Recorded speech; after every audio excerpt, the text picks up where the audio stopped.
So now we're going to actually demonstrate mixing a 1 gallon kit of our CIM products. So you'll notice I have the 3-inch spiral mixer added to the drill, and I've got my activator right here.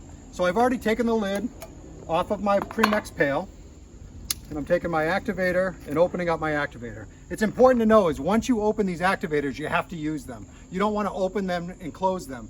All of these bottles are nitrogen blanketed so that we can get all of the moisture out. The isocyanate in here will react with any moisture in the air.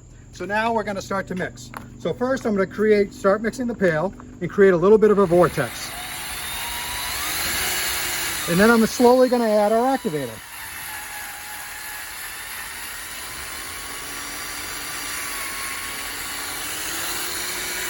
And now we're going to mix that for 3 minutes. What's important is we don't want to pick the blade up and push the blade down to entrap more air.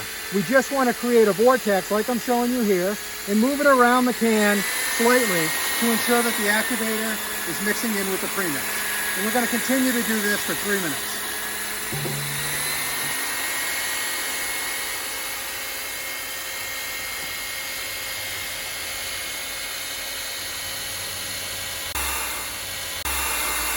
So once we finish mixing this for 3 minutes, we want to just let the CIM run off of the mixing blade.